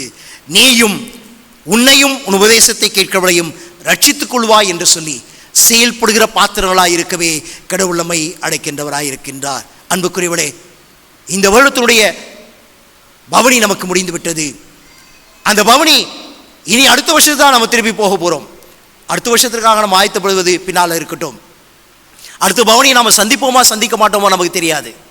ஆனால் ஒன்று நிச்சயம், இதிலே நாம் நம்முடைய கடவுளுடைய வார்த்தையினாலும் அவருடைய உபதேசத்திலும் அல்லது அவருடைய போதனையிலும் அவருடைய கற்பனைகளிலும் அவருடைய வாழ்வின் மாதிரியிலும் நாம் உண்மையாய் நிலைத்திருப்போமானால் நம்மை நாமும் ரட்சித்துக் கொள்கிறோம். இந்த போதனைகளை கேட்கிறவளையும் நாம் யாருக்கு உபதேசிக்கிறோமோ அவளையும் நாம் ரட்சிக்கிறவளாய் இருப்போம். இந்த பவனி முடிந்து விட்டது. இந்த தொடர்பணி தொடர வேண்டியதாக இருக்கிறது. யார் இவர் என்கின்ற கேள்வி எழுமுமானால் யார் இவர் என்பதை நம்முடைய வாழ்விலே நம்முடைய அனுபவத்தோடு கூட இணைந்திருக்கின்ற வாழ்வின் தகவல்களின் வழியாக வெளிப்படுத்த வேண்டியது நம்முடைய கடமையாக இருக்கிறது. ஓசனா என்று நாம் ஆர்ப்பணிப்போம். இனி ஓசனா என்பது கடவுளை ரட்சியம் என்கின்ற வார்த்தை அல்ல, ரட்சிக்கிறவரையும் ரட்சிக்கப்படுகிறவளின் துதியின் சத்தமாயும் ரட்சிக்கப்பட போகிறவளுக்காக அவருடைய மீட்பின் செய்தியாக கொண்டாட்டமாக இருக்க வேண்டியதே கடவுளுடைய எதிர்பார்ப்பாய் நமக்கு முன்பாக இருக்கின்றது. அவருடைய வார்த்தைக்கு கீழ்ப்படிவோம், அவருடைய அழைப்புக்கு கீழ்ப்படிவோம். நாம் அவருக்காய் தொடர்ந்து கல்லுகளுக்காய் காத்திராமல் நாம் ஜீவனுள்ள அவருடைய சரீரத்தின் அபயங்களாய் தொடர்ந்து செயல்படவும் அவருக்கு மகிமையை கொண்டு வருகிறவர்களாயும் அதே வேளையிலே இந்த மீட்பின் பணி தொடர்கிற திருப்பணி என்பதை நாம் உணர்ந்து ஏற்றுக்கொண்டு அதே நம்மை இணைத்துக்கொள்ள நம்மை அழைத்தவரும் நம்மை ஆயத்தப்படுத்துகிறவரும் அதற்காக என்னென்னைக்கும் நம்மை பயன்படுத்துகிறவருமாயிருக்கிற பிதா குமாரன் பரிசுத்த ஆவியானவர் நமக்கு துணை செய்வாராக. ஆமேன்.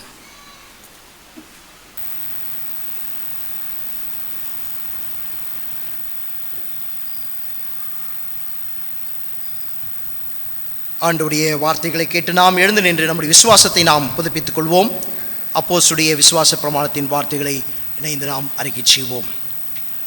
வானத்தையும் பூமியையும் படைத்த சர்வ வல்லமுள்ள பிதாவாகிய தேவனை விசுவாசிக்கிறேன்.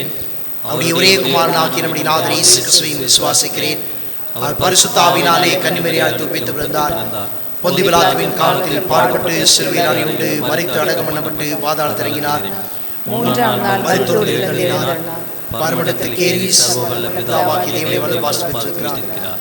அவரிடத்திலிருந்து உள்ளோரையும் மருத்துவரையும் நியாயத்திற்கு வருவார். பரிசுத்த ஆவியை விசுவாசிக்கிறேன். பொதுவாக சபையும் பரிசுத்தவான் ஐக்கியமும் பாவ மன்னிப்பும் சரீர வைத்ததிலும் நித்திய ஜீவன் என்று விசுவாசிக்கிறேன். ஆமென். நாம் தொடர்ந்து நின்ற வண்ணமாகவே கிறிஸ்தவ கீர்த்தனைகளிலே 41வது பாடல் ஓசன்னா பாடுவோம் இயேசுவின் தாசரே என்ற பாடலையும் தொடர்ந்து 40வது பாடல் பவனி செல்கிறார் ராஜா நாம் பாடி புகழ்வோம் நேசா என்ற பாடல்களை நாம் இணைந்து பாடுவோம். அப்போது நம்மையும் நம்முடைய காணிக்களையும் ஆண்டவருக்காய் படைப்போம். Salim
ஜெபிப்போம். நல்ல ஆண்டவரே, இந்த நாளுக்காக நாங்கள் உமக்கு நன்றி சொல்கிறோம். எங்களையும் இந்த நாளிலே உம்முடைய சாட்சிகளாக நீர் பயன்படுத்திக் கொள்கின்ற தயவுக்காக நன்றி. நாங்கள் உமக்குரியவள் என்பதும் நீர் மீட்பை அருளினவர், அருளிக்கொண்டே இருக்கிறவர், அந்த மீட்புக்கு எவரையும் நீர் ஏற்றுக்கொள்கிறவர் என்பதை இந்த பவனியின் வழியாகவும் எங்கள் வாழ்வின் வழியாகவும் நீர் தொடர்ந்து வெளிப்படுத்தி கொண்டே இருக்கிறவராயும் செயல்பட்டு கொண்டே இருப்பதற்கு பயன்படுத்துகிறவராயும் இருக்கிறேன் என்கின்ற உணர்வை எங்களுக்கு தந்ததற்காக நன்றி சொல்கின்றோம்.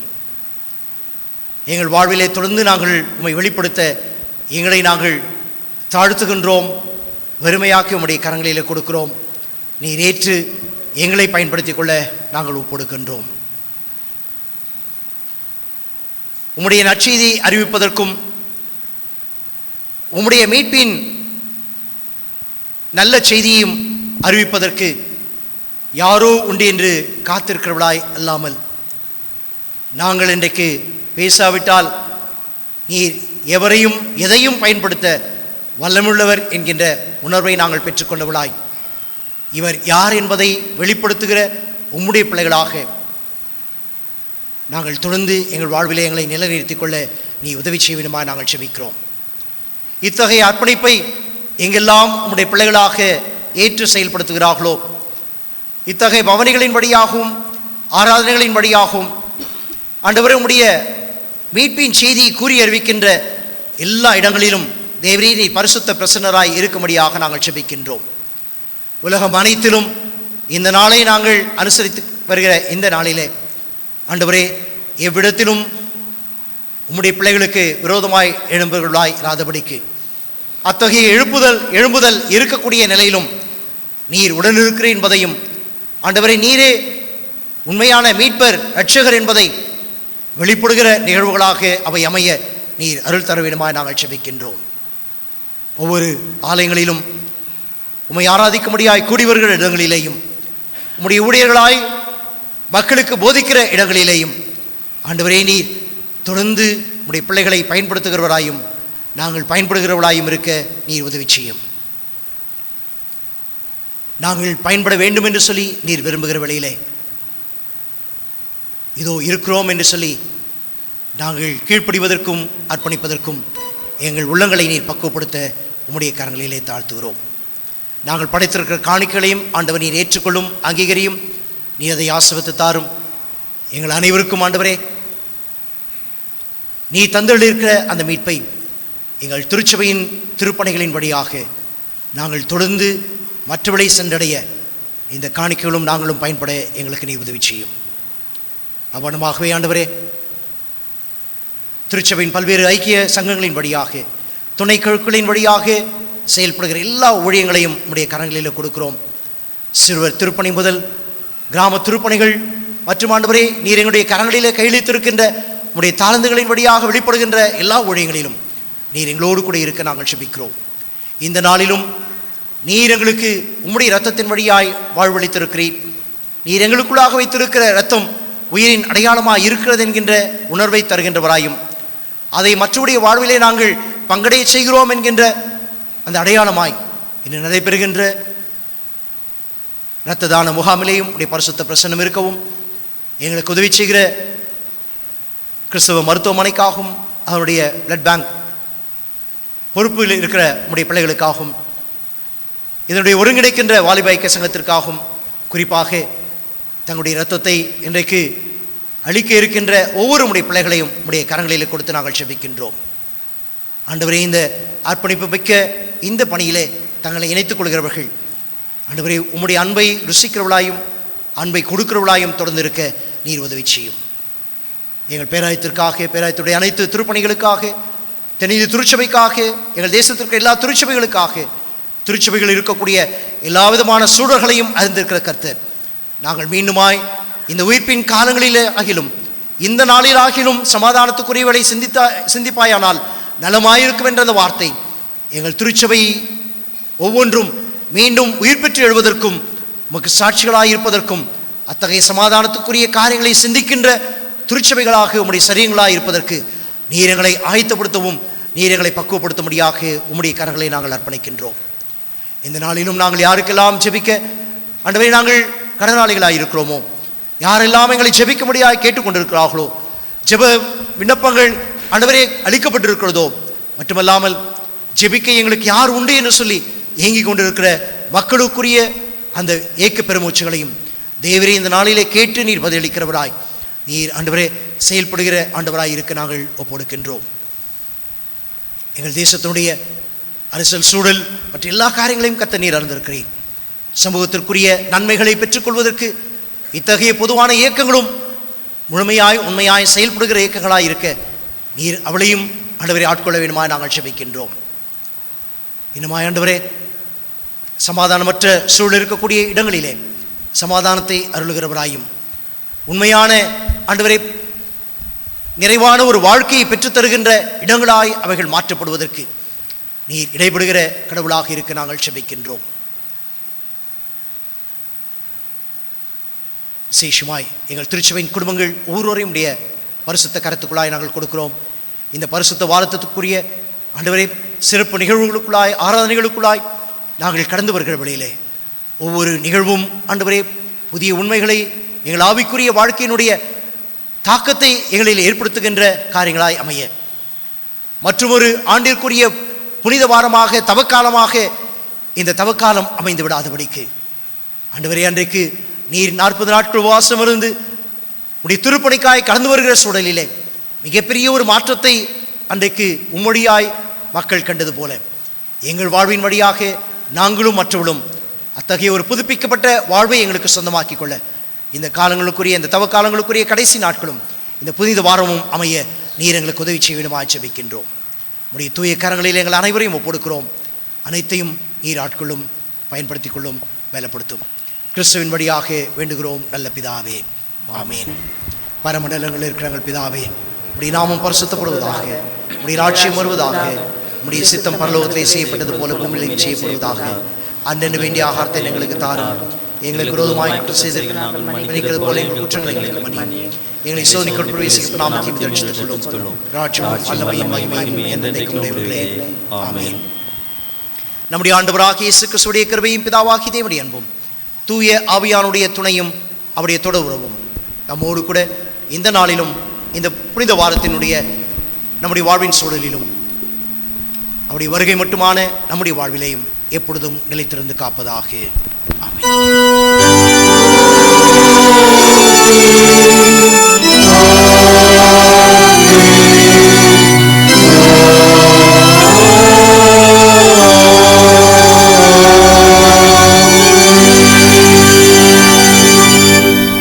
நிறைவு பாடலாக பாமாலை 94 தயாள இயேசு தேவரீர் மாண்பாய் பவனி போகிறேன் என்ற பாடலை நாம் இணைந்து பாடுவோம்.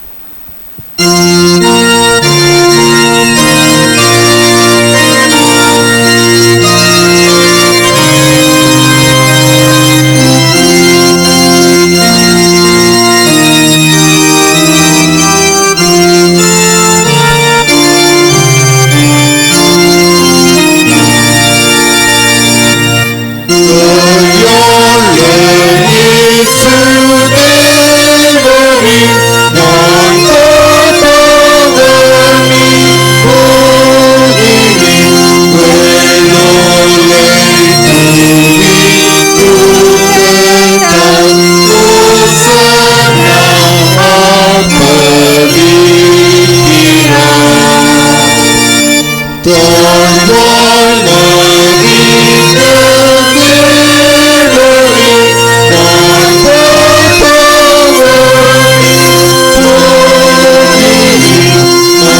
இணைந்து ஸ்தோத்திர ஜெபத்தை சொல்லுவோம். என் ஆத்துமாவே கர்த்தரை ஸ்தோத்திரி, என் முழு உள்ளமே அவருடைய பரிசுத்த நாமத்தை ஸ்தோத்திரி. என் ஆத்துமாவே கர்த்தரை ஸ்தோத்திரி, அவர் செய்த சகல உபகாரங்களை மறவாதே. ஆமென். கர்த்தர் உங்களோடு இருப்பாராக. அவர் உமது ஆவியோடும் இருப்பாராக. சமாதானத்தோடே போக கடவோம். கர்த்தருடைய நாமத்தினாலே ஆமென்.